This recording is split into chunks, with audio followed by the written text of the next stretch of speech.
Bienvenue sur Africa 24 dans cette nouvelle édition de l'Africa Tonight. Voici les titres de l'actualité.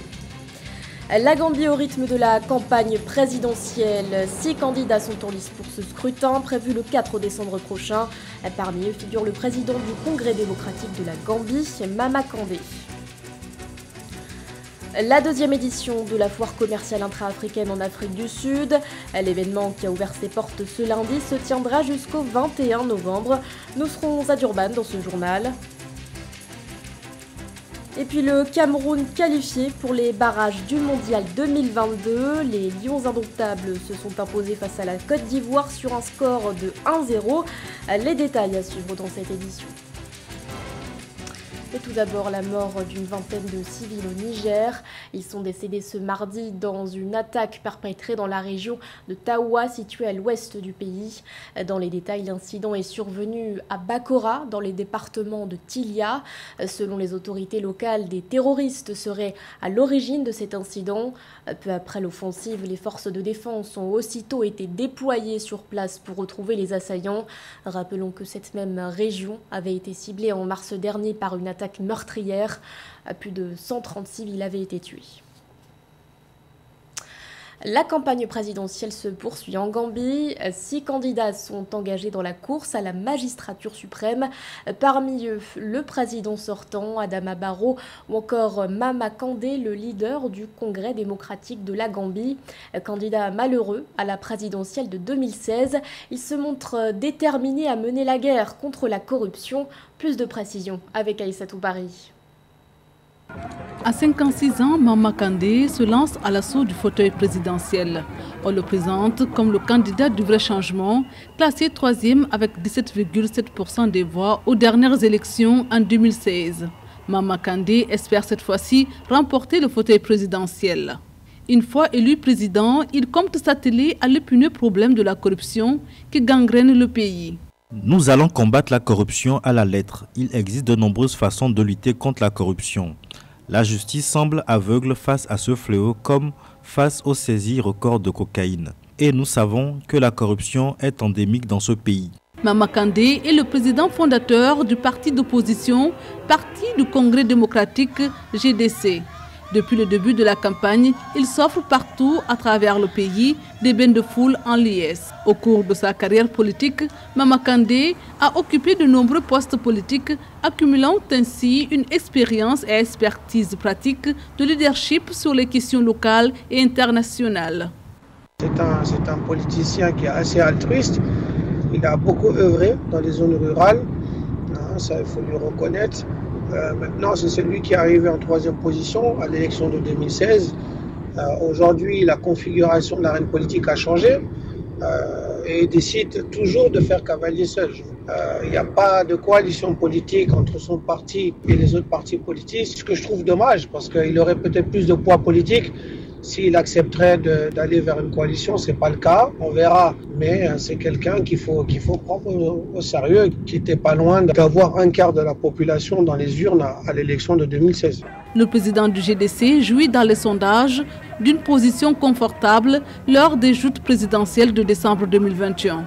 Il faut souligner que l'élection du 4 décembre sera la première depuis le départ du dictateur Yahya Jammeh. Elle est considérée comme un test de la transition démocratique du pays. L'actualité nous emmène également au Soudan où les tensions restent palpables. 5 manifestants ont été tués par balle ce mercredi 17 novembre selon un syndicat de médecins pro-démocratie. Ils sont décédés lors de mobilisations qui se sont déroulées dans la banlieue nord de la capitale Khartoum. La même source évoque également des dizaines de blessés par balle. Depuis plusieurs semaines, la rue gronde au Soudan. Les manifestants dénoncent le coup de force des militaires. Depuis au moins 29 personnes ont perdu la vie lors de journées de mobilisation. Notons que les communications étaient totalement coupées dans le pays. Après l'attaque d'Inata au Burkina Faso, des centaines de personnes ont investi les rues de la capitale ce mardi en vue d'exprimer leur colère qui ne cesse de croître. Les protestataires ont dénoncé une aggravation de la situation sécuritaire et l'incapacité du gouvernement à gérer cette crise. Ils exigent la démission du président Roch-Marc Christian Kaboré. Les explications de Nizar El Omrani. La colère a atteint son paroxysme au Burkina Faso. Des milliers de manifestants sont descendus dans les rues ce mardi 16 novembre à Ouagadougou pour réclamer la démission du président burkinabé Roch Marc Christian Kaboré. Au cri de sauver le pays, nous sommes fatigués, les protestataires ont dénoncé l'impuissance du gouvernement face à la multiplication des attaques terroristes.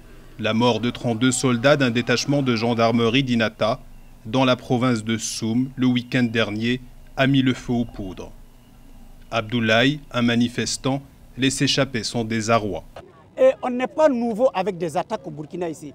Mais regardez ce qui est en train de circuler à l'heure actuelle.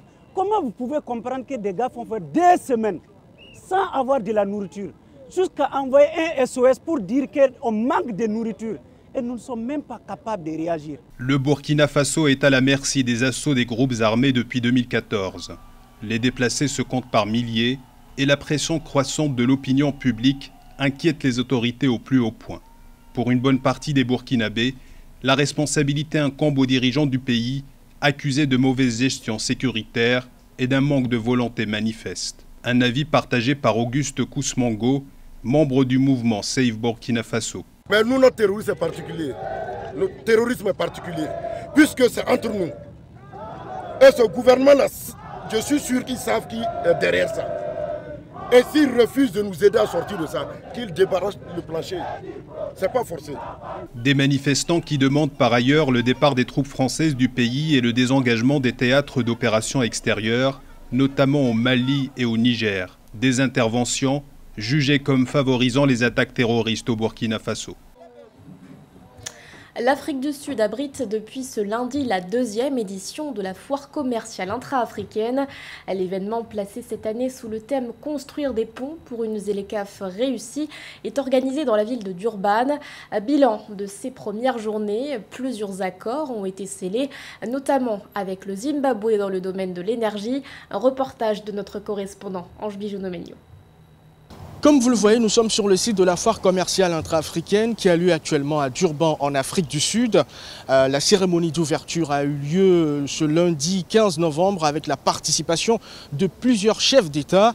Les organisateurs de cet événement, que sont Afreximbank et l'Union africaine, se donnent donc pour objectif d'atteindre des échanges commerciaux allant jusqu'à 40 milliards de dollars. Je vous propose de me suivre pour rencontrer un des organisateurs qui nous en dira plus sur cet événement.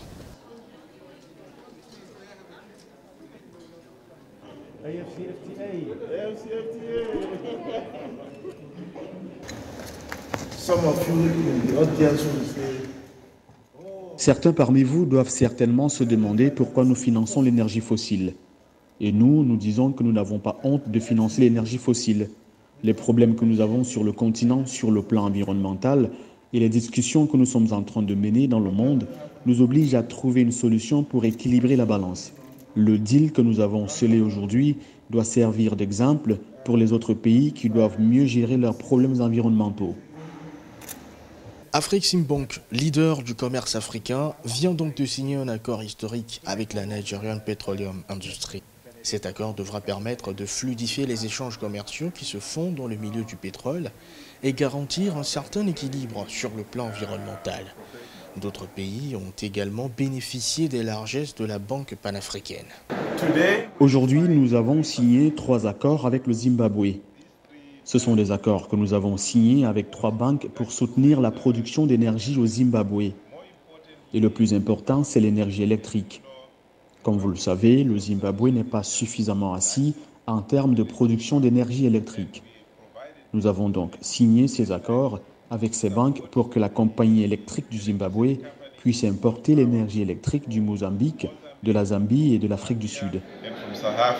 Les échanges vont se poursuivre tout au long de cette foire commerciale intra-africaine qui a lieu actuellement à Durban en Afrique du Sud. L'objectif, je le rappelle, d'atteindre un taux d'échange allant jusqu'à 40 milliards de dollars.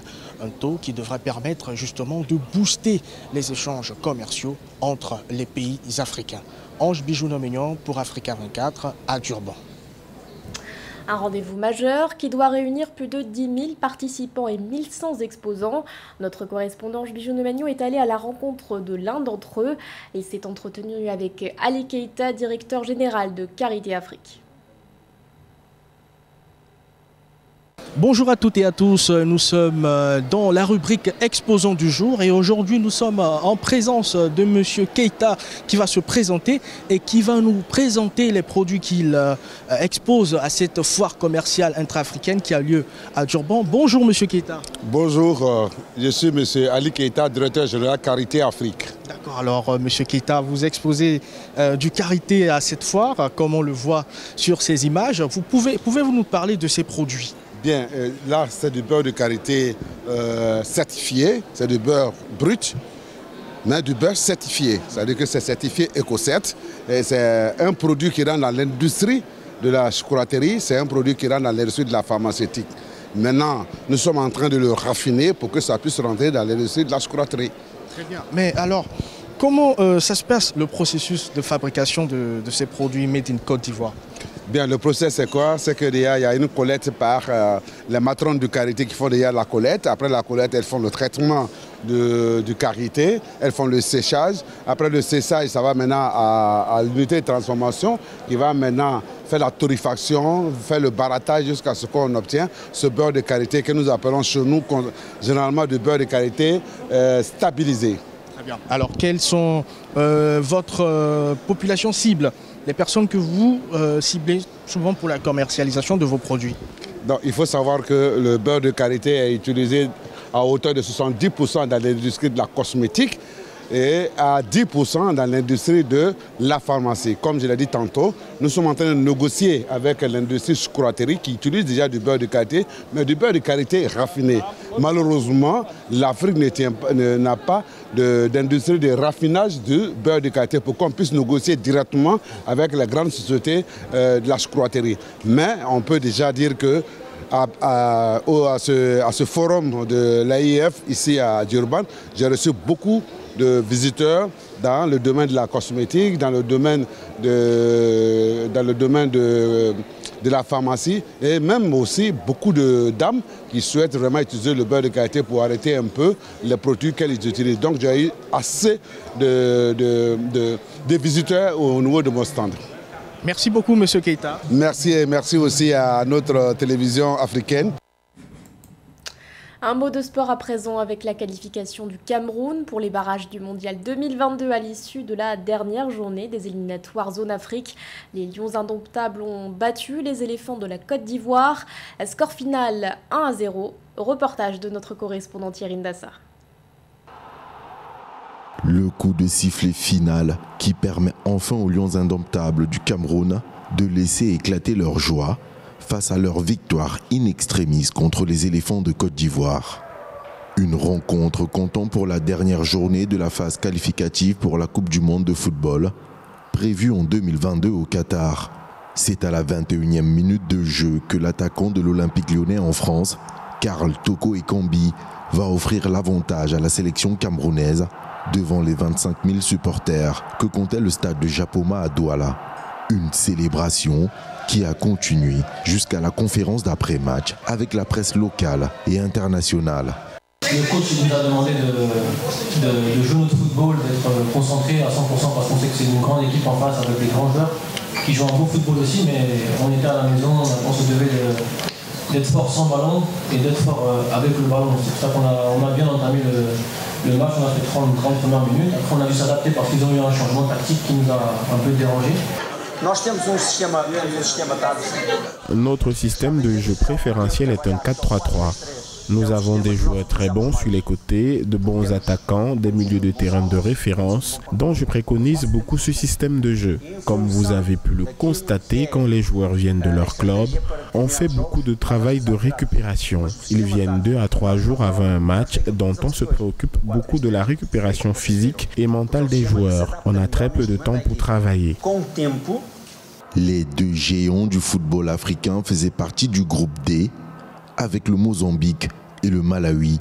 Un match nul aurait pourtant suffi au poulain de Patrice Baumel pour accéder au barrage avant la phase finale du mondial. Le sélectionneur ivoirien veut vite oublier cette défaite et se concentrer désormais sur la Coupe d'Afrique des Nations, prévue dès janvier prochain. J'ai vu des attaquants ivoiriens essayer de faire des choses. J'ai vu des beaux duels. parfois un petit peu limite, mais des deux côtés, c'est l'engagement total. Donc j'ai vu vraiment un match équilibré à ce niveau-là. Nos attaquants se sont créés des situations de but. Voilà, après, on n'a pas cadré assez. Le Cameroun rejoint ainsi 9 autres sélections pour le 3e et dernier tour de cette phase qualificative. Il s'agit notamment du Mali, de l'Égypte, du Ghana, du Sénégal, du Maroc, de la Tunisie, de l'Algérie, du Nigeria et de la République démocratique du Congo. Ces nations devront passer en 3e tour sous forme d'un match aller-retour. Le tirage au sort s'effectuera à Doha au Qatar le 18 décembre prochain. Ce journal a été réalisé par l'ensemble de la rédaction. Merci de votre fidélité. L'actualité continue sur Africa 24.